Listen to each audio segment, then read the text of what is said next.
Hi అండి, నమస్తే. Welcome back to my channel. నేను మీ శ్రావణి. ఇవాళైతే ఒక కొత్త రెసిపీతో అయితే మీ ముందుకు వచ్చేసాను. ఆల్రెడీ చాలామందికి తెలిసే ఉంటుంది. తెలియని వాళ్ళ కోసం అయితే తప్పకుండా ఫుల్ వీడియో చూసేసి ట్రై చేయండి. ఇంతకీ ఇదేంటనుకున్నారా? క్యూకుంబర్తో ఇడ్లీ అండి. చాలామందికి డౌట్ వచ్చే ఉంటుంది, క్యూకుంబర్తో ఇడ్లీ ఏంటండి, సలాడ్లో కానీ లేదు అంటే అలానే ప్లెయిన్గా కానీ తినేస్తాం, కానీ ఇడ్లీ ఏంటండి అనుకుంటున్నారా? చాలామంది అనుకునే ఉంటారు. అవునండి, ఇడ్లీనే. చాలా హెల్తీగా అలానే ఈజీగా డైజెషన్ అయిపోతుంది. అందులోనూ ఒంటికైతే మంచిగా చలోనిస్తుంది. ఇదైతే తప్పకుండా ట్రై చేయండి, మిస్ అవ్వద్దు. లేట్ చేయకుండా ప్రాసెస్లోకి అయితే వెళ్ళిపోదాం. ముందుగా అయితే కుకుంబర్ని నేనైతే ఇక్కడ ఒక కప్పు రవ్వకి ఒక కుకుంబర్ అయితే ఈ విధంగా మంచిగా తురిమి పెట్టుకున్నాను. తర్వాత ఒక మిక్సర్ జార్ తీసుకొని పచ్చిమిర్చి మీ స్పైస్కి తగ్గట్టు వేసుకోండి. మైల్డ్గా ఉంటే బాగుంటుంది, మరీ ఎక్కువ ఉన్నా కూడా బాగోదు.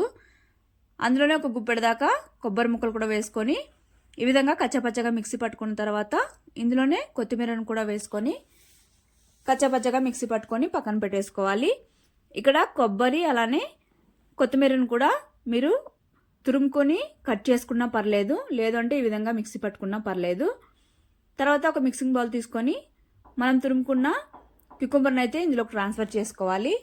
తర్వాత ఒక కప్పు రవ్వ తీసుకొని వేసుకున్న తర్వాత అందులో మనం మిక్సీ పెట్టుకున్న కొబ్బరి వేసేసుకోవాలి. తర్వాత ఒకసారి మంచిగా మిక్స్ చేసేసుకొని ఇందులోనే రుచికి తగినంత సాల్ట్ కూడా వేసేసుకొని మళ్ళీ ఒకసారి అంతా కలిసేలాగా మిక్స్ చేసేసుకోవాలి. ఈ విధంగా మిక్స్ చేసుకున్న తర్వాత ఇందులోనే కొద్దిగా అంటే పావు కప్పు దాకా పెరుగు కూడా వేసుకోవాలి. అలానే పావు కప్పు వాటర్ వేసుకొని మంచిగా మిక్స్ చేసేసుకోవాలి. ఈ విధంగా మొత్తం మిక్స్ చేసుకున్న తర్వాత ఇందులోనే ఈనో లేదంటే సోడా కానీ వేసుకొని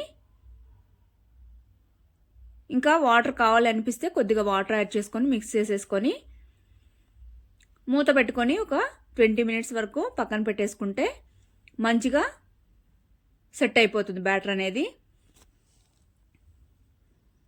ఇక్కడ అసలు పిండి నానబట్టే పని లేకుండా, రుబ్బే పని లేకుండా చాలా సింపుల్గా అయితే ఇడ్లీ చేసేసుకోవచ్చు. అందులోనూ హెల్తీగా కూడా ఉంటుంది. పిల్లలకు పెట్టడం వల్ల కూడా చాలా మంచిది. తప్పకుండా ఒకసారి అయితే ట్రై చేసి చూడండి, టేస్ట్ కూడా చాలా బాగుంటుంది. అందులోనూ హడావిడిగా మార్నింగ్ బ్రేక్ఫాస్ట్ ఏం చేయాలో అర్థం కానప్పుడైతే ఇది తప్పకుండా ట్రై చేయొచ్చు.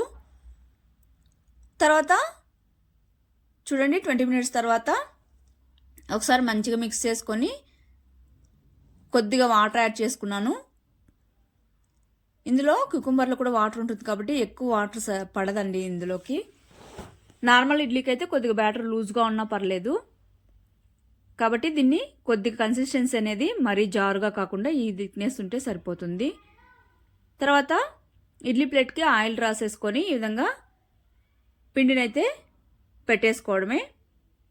ఈ విధంగా పెట్టుకున్న తర్వాత నేను ఆల్రెడీ ఇడ్లీ కుక్కర్లో వాటర్ వేసుకొని స్టీమ్ చేసుకున్నాను కాసేపు. ఈ విధంగా చేయడం వల్ల మనకు తొందరగా ఇడ్లీ అయిపోవాలంటే చాలా అంటే 10 to 15 మినిట్స్ అవుతుంది కదా. ఈ విధంగా చేయడం వల్ల అయితే 8 మినిట్స్ లోపు ఇడ్లీ అయితే అయిపోతుంది. మీడియం ఫ్లేమ్లో మంటను పెట్టుకొని 10 మినిట్స్ కుక్ చేసుకున్నామంటే సరిపోతుంది. చూసారు కదా, ఇక్కడ ఇడ్లీ అయితే రెడీ అయిపోయింది. కాకపోతే వెంటనే తీసామంటే కాస్త ముద్దగా అనిపిస్తుంది. ఒక 5 నిమిషాల పాటు అలానే వదిలేసి తర్వాత ఇడ్లీ తీసుకున్నామంటే సరిపోతుంది. చాలా సాఫ్ట్గా ఫ్లఫీగా కూడా ఉంటుంది. తప్పకుండా అయితే ట్రై చేయండి. నేనైతే పల్లి చట్నీతో ట్రై చేశాను. మీరైతే మీకు ఇష్టమైన చట్నీతో అయితే సర్వ్ చేసుకోండి. వేడివేడిగా తిన్నామంటే అద్భుతంగా ఉంటుంది. పల్లి చట్నీతో కానీ, లేదు అంటే ఇడ్లీ పొడి ఉంటుంది కదండి, నెయ్యి వేసుకొని తిన్నా, లేదు అంటే అల్లం చట్నీ కానీ టొమాటో చట్నీతో కూడా చాలా బాగుంటుంది. తప్పకుండా పిల్లలకైతే పెట్టి చూడండి, ఖచ్చితంగా నచ్చి తీరుతుంది. చాలా సింపుల్గా అయిపోతుంది, ఈజీగా డైజెషన్ అయిపోతుంది. వెయిట్ లాస్ అవ్వాలనుకున్న వాళ్ళైతే పర్ఫెక్ట్గా ట్రై చేయొచ్చు దీన్ని అయితే మాత్రం. ఇడ్లీ కూడా సాఫ్ట్గా చూడండి, ఫ్లఫీగా పర్ఫెక్ట్గా అయితే వస్తుంది. అందులో అయితే అలాంటి డౌట్ లేదు. చూసారు కదా ఇక్కడ వేడివేడిగా మాత్రం ఈ పల్లి చట్నీతో ట్రై చేస్తే చాలా బాగుంటుంది. తప్పకుండా ట్రై చేయండి. ట్రై చేశాక మీకు ఎలా వచ్చిందో కామెంట్ చేయండి. బాయ్. Thank for watching.